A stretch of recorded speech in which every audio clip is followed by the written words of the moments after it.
കൊച്ചി മെട്രോയുടെ അടുത്ത ഘട്ടത്തിലേക്ക് പോകുന്നു. തൃപ്പൂണിത്തുറ റീച്ചിന്റെ ഉദ്ഘാടനം പ്രധാനമന്ത്രി ഓൺലൈനായി നിർവഹിക്കുന്നു. തത്സമയ ദൃശ്യങ്ങളിലേക്ക്.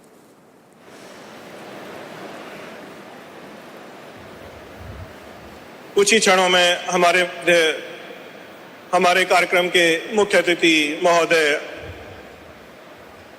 आ जाएंगे और उनके आते ही आज का ये ऐतिहासिक कार्यक्रम प्रारंभ हो जाएगा।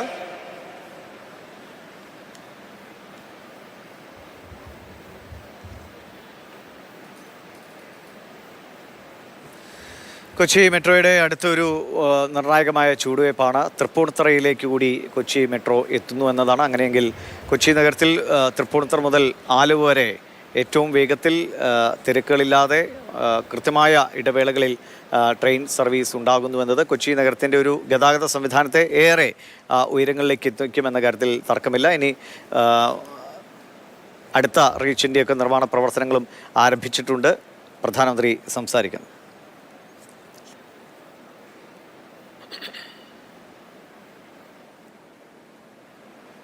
ശ്യാമലി വിവരങ്ങൾ നൽകും. ശ്യാമലി, ഓൺലൈനിലാണല്ലോ പ്രധാനമന്ത്രി ഉദ്ഘാടനം നിർവഹിക്കുന്നത്. അവിടെ കൊച്ചി മെട്രോ ആസ്ഥാനത്തെ ചടങ്ങിൽ ആരൊക്കെ വിശിഷ്ടാതിഥികളായുണ്ട്? എന്തൊക്കെയാണ് വിവരങ്ങൾ? അല്പം മുമ്പാണ് കൊച്ചി മെട്രോയുടെ ഒന്നാം ഘട്ടം പ്രധാനമന്ത്രി നാടിന് സമർപ്പിച്ചത്. ആദ്യ സർവീസ് ഓൺലൈനായി അദ്ദേഹം ഓൺലൈൻ ഫ്ലാഗ് ഓഫിനായി കേരളത്തിൽ നിന്നും അതിഥികൾ എത്തിച്ചേർന്നിട്ടുണ്ട്. മന്ത്രി പി രാജീവ്, ഐടിയുടെ എംപി തുടങ്ങിയ ജനപ്രതിനിധികൾ അടക്കമുള്ള നിലവിൽ പ്ലാറ്റ്ഫോമിൽ ഈ ചടങ്ങിന് സാക്ഷിയാവാൻ എത്തിയിട്ടുണ്ട്. അല്പനേരത്തിനുള്ളിൽ തന്നെ ആദ്യ സർവീസ് ഫ്ലാഗ് ഓഫ് ചെയ്യും. ആദ്യം ഭിന്നശേഷി കുട്ടികളുമായുള്ള ആദ്യ സർവീസ് ആലുവയിലേക്ക് പുറപ്പെടും. അതിനുശേഷം പൊതുജനങ്ങൾക്കായി പിന്നീട് മെട്രോ തുറന്നു നൽകും. അങ്ങനെയാണ് ഇവിടെ ചടങ്ങുകൾ ക്രമീകരിച്ചിരിക്കുന്നത്. മറ്റ് സ്റ്റേഷനുകളെ അപേക്ഷിച്ച് വളരെ പ്രത്യേകതയോടുകൂടിയുള്ള നിർമ്മിതിയാണ് തൃപ്പൂണിത്തുറ ടെർമിനലിനുള്ളത്. തൃപ്പൂണിത്തുറയുടെ ഒരു തനിമ മുഴുവൻ പകർത്തിയ ഒരു സ്റ്റേഷൻ. അത് മാത്രവുമല്ല, മറ്റ് അനുബന്ധ സൗകര്യങ്ങൾ കൂടി ഒരുക്കുവാനുള്ള ഒരു തീരുമാനം മെട്രോയ്ക്കുണ്ട്. ഇതിന് തൊട്ടടുത്ത് ഒരു 20 അടി അകലത്തിൽ മാത്രമാണ് റെയിൽവേ സ്റ്റേഷൻ ഉള്ളത്. അതുകൊണ്ട് തന്നെ റെയിൽവേ സ്റ്റേഷനിൽ തൃപ്പൂണിത്തുറ റെയിൽവേ സ്റ്റേഷനിൽ എത്തുന്ന ആളുകൾക്ക്, യാത്രക്കാർക്ക് തൃപ്പൂണിത്തുറ മെട്രോയിൽ എത്തിക്കഴിഞ്ഞാൽ ആലുവയിലേക്ക് എത്താൻ വളരെ ചുരുങ്ങിയ സമയം മാത്രമേ വേണ്ടൂ. നിലവിൽ 75 രൂപയാണ് ടിക്കറ്റ് നിരക്ക്, അംഗീകൃത ടിക്കറ്റ് നിരക്കായി കണക്കാക്കിയിട്ടുള്ളത്. എന്നാൽ ഉദ്ഘാടനത്തോടനുബന്ധിച്ച് 15 രൂപയുടെ ഇളവിൽ 60 രൂപയായിരിക്കും ടിക്കറ്റ് നിരക്ക്. ഏറ്റവും വലിയൊരു കാര്യം എന്നുള്ളത് വിവിധ ഘട്ടങ്ങളിലായിട്ടാണ് ഈ മെട്രോയുടെ യാഥാർത്ഥ്യമായിട്ടുള്ളത്. വിവിധ ഘട്ടങ്ങളിലൂടെയാണ് ഇത് കടന്നുപോയിരിക്കുന്നത്. ആദ്യം ആലുവ മുതൽ മഹാരാജാസ് വരെയായിരുന്നു. പിന്നീട് 6 സ്റ്റേഷനുകൾ കൂടി ഉൾപ്പെടുത്തി പേട്ട വരെയായി. അതിനുശേഷമാണ് തൃപ്പൂണിത്തുറയിലേക്കുള്ള വരവ്.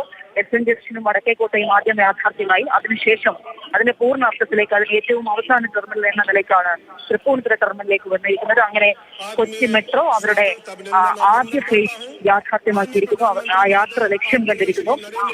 7377 കോടി രൂപയുടെ പദ്ധതിയാണ് കൊച്ചി മെട്രോയുടെ ആദ്യ ഫേസ് എന്ന് പറയുന്നത്.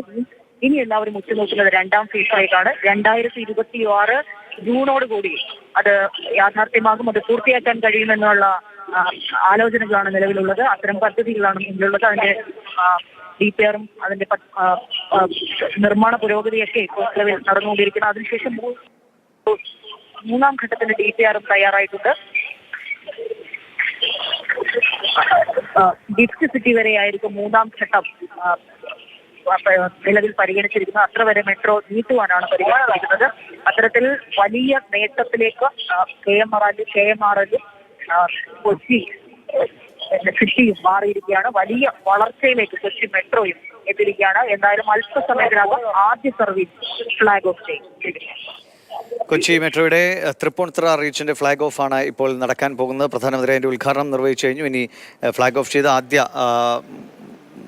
മെട്രോ ട്രെയിൻ യാത്ര തുടങ്ങും.